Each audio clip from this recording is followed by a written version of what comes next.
Hello दोस्तों, मैं advocate Ragini Tripathi आप सबका अपने चैनल सक्सेस विद रागिनी में बहुत बहुत स्वागत करती हूँ। जैसा कि इसके पहले का वीडियो था हमारा वैदिक साहित्य पर, जिसमें हमने पढ़ा अपने चारों वेदों ऋग्वेद, सामवेद, अथर्ववेद और यजुर्वेद के बारे में। उसके बाद उन सब वेदों के जो ब्राह्मण ग्रंथ हैं जो इम्पोर्टेंट थे उनके बारे में हमने अध्ययन किया। उसके बाद अब बात आती है उसके आगे के काल उत्तर वैदिक काल के बारे में पढ़ने की, जो कि एग्जाम की दृष्टि से भी काफ़ी महत्वपूर्ण होता है और बहुत सारे सवाल एग्जाम में उठाते हैं, या तो स्टेट पीसीएस हो या फिर कोई भी वनडे एग्जाम हो। फिर तो अब स्टार्ट करते हैं आज उत्तर वैदिक काल के बारे में। जैसा कि उत्तर वैदिक काल के बारे में ये काल निर्धारण किया गया है 1000 ईस्वी पूर्व से 600 ईस्वी पूर्व तक, और ऋग्वैदिक काल क्या था 1500 ईस्वी पूर्व से 1000 ईस्वी पूर्व तक। तो मन में ये बात आती है कि जो 1000 ईस्वी पूर्व है इसका काल निर्धारण इस बेस पे क्यों हुआ कि उत्तर वैदिक काल 1000 बीसी से गिना जाता है। ये इसलिए आता है कि 1000 बीसी में ही जब कुछ स्थानों से मोस्टली जो पाकिस्तान का गांधार क्षेत्र पड़ता है वहाँ से लौह उपकरण प्राप्त हुए 1000 बीसी में। कब्र के साथ जो मृत व्यक्ति थे उनके साथ लोहे के उपकरण दफनाए हुए मिले, और उसके बाद यूपी में ही अतरंजी खेड़ा नामक स्थान है, वहाँ से भी लौह उपकरण प्राप्त हुए 1000 बीसी के ही थे वो। तो उससे ये पता चलता है कि 1000 बीसी में जब लोहे की खोज हुई तब से उस काल से लेके 600 बीसी तक। 600 बीसी क्यों? क्योंकि 600 बीसी के बाद महाजनपद काल, जो हम आगे की वीडियो में उसकी बात करेंगे, तो महाजनपद काल शुरू हो जाते हैं। बहुत सारे राज्य और राष्ट्र की संकल्पना बहुत विस्तृत रूप ले लेती है।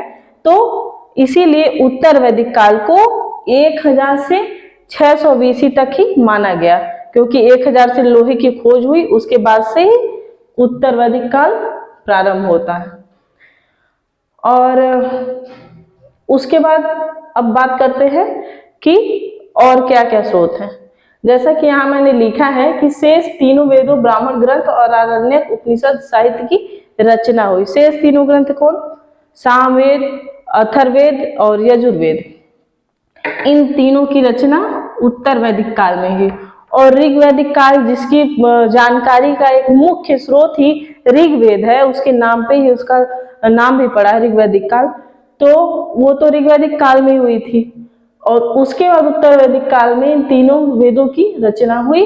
उसके बाद जो ब्राह्मण ग्रंथ, जो इसके पिछले वीडियो में हमने पढ़ाया था, और फिर आरण्यक, जिसके बारे में हमने बताया था कि जो ऋषि महर्षि जो होते थे वन में जाके जिन ग्रंथों की रचना करते थे उन्हें आरण्यक कहा गया।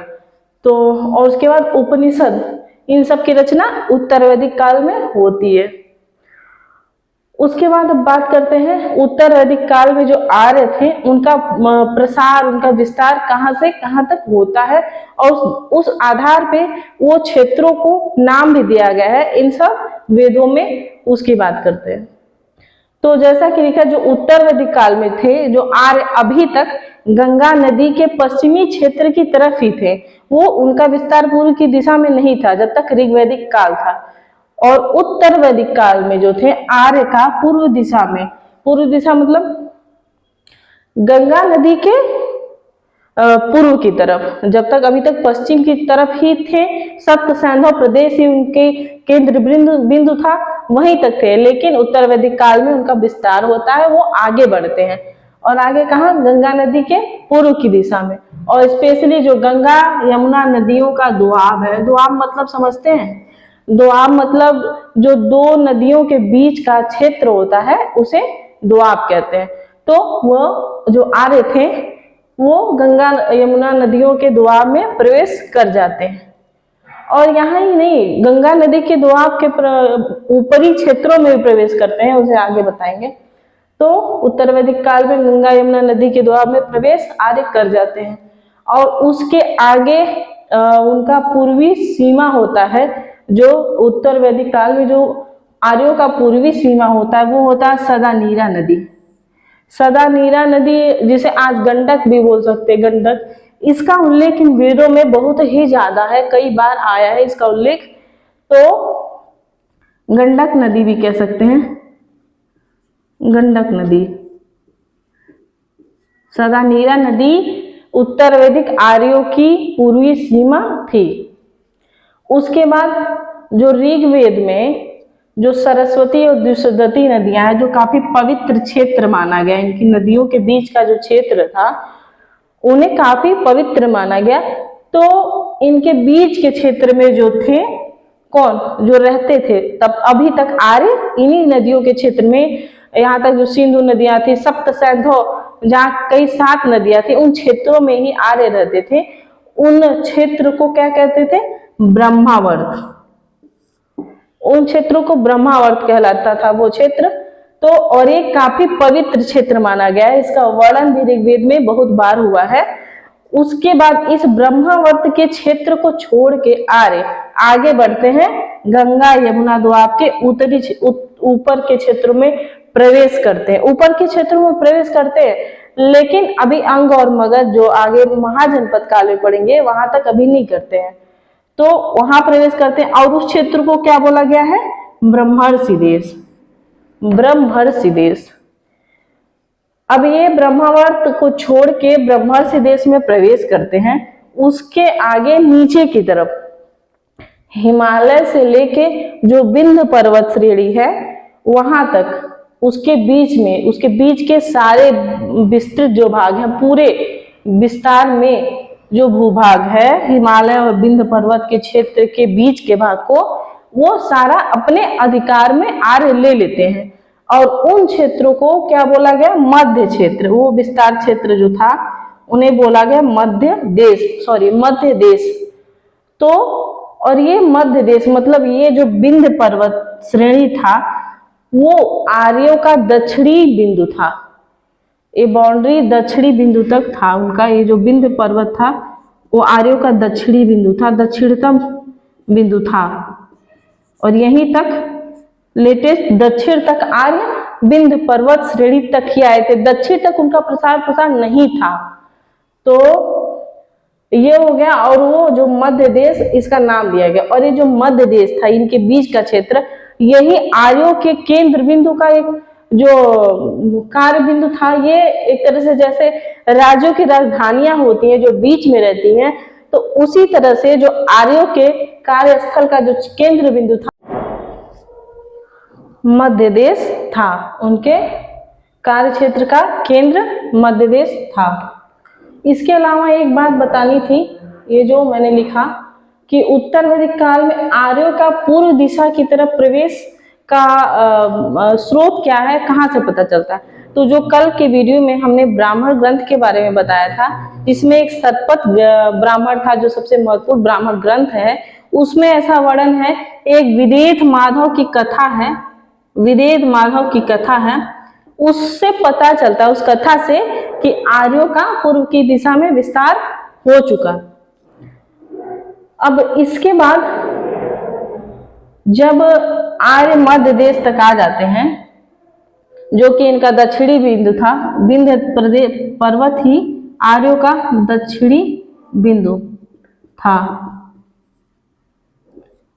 और इसके बाद जब आर्य जो अंग और मगध जैसे प्रदेशों में, जो कि महाजनपद काल में आप अच्छे से पढ़ेंगे, वहां तक जब प्रवेश करते हैं, उसके बाद मतलब उनके क्षेत्रों को आप कह सकते हैं जो बिहार और बंगाल का क्षेत्र है, अंग और मगध का क्षेत्र जो आज का बिहार बंगाल है, वहां तक जब प्रवेश करते हैं और पूरे उत्तर भारत में अपना विस्तार करते हैं, जीतते हैं, उन्हें क्या बोला गया? आर्यावर्त नाम दिया गया। तो पूरे उत्तर भारत के क्षेत्र को नाम दिया गया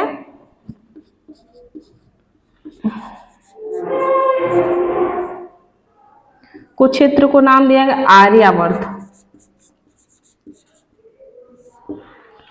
इस तरह से एग्जाम में इन आर्यों के जो विस्तार का क्षेत्र है इसे भी पूछा जाता है।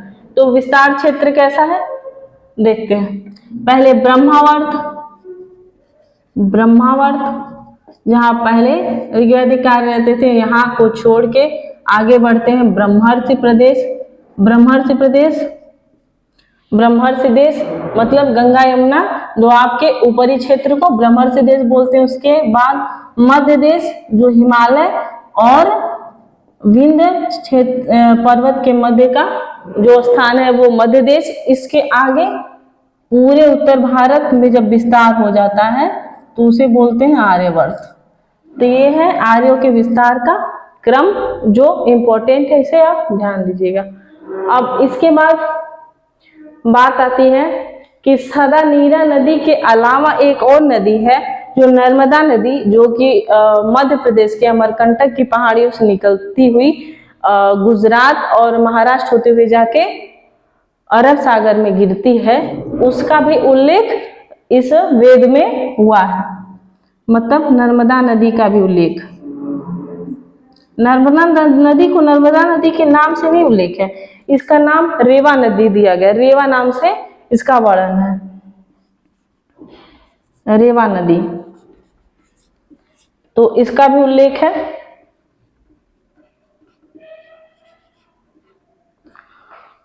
फिर इन सबको देखते और उसके बाद जब उत्तर वैदिक काल में जब ये लोहे की खोज हो ही जाती है, उसके बाद वहाँ की कृषि में कितना विकास आता है, जैसे वहाँ की आर्थिक स्थिति क्या होती है, और वहाँ इसके बाद जो ऋग्वैदिक काल में जहाँ राष्ट्र और राज्य की संकल्पना नहीं थी, नॉर्मली एक लीडरशिप बेस पे काम करते थे लोग, तो उसके बाद जब राष्ट्र और राजा की संकल्पना आगे बढ़ती है, आगे आती हुई प्रतीत होती है उत्तर वैदिक काल में, तो वहाँ का राजनीतिक जीवन कैसा था जो कि काफी इंपॉर्टेंट होता है, उसके बारे में हम बात करेंगे अगले वीडियो में। आज के लिए इतना ही, इसे आप ध्यान से समझे पढ़ें क्योंकि उत्तर वैदिक काल बहुत ही महत्वपूर्ण होता है एग्जाम की दृष्टि से, और मेहनत करते रहिए। सफलता एक दिन में नहीं, एक दिन तो जरूर ही मिलती है, तो इसी बात को ध्यान में रखते हुए अपनी पढ़ाई जारी रखें और निरंतर अभ्यास करते रहें। और अब इसके बाद उत्तर वैदिक कालीन राजनैतिक और आर्थिक जीवन के बारे में हम गहन अध्ययन करेंगे। तो आज के लिए इतना ही, मिलते हैं अब अगले वीडियो में। नमस्कार।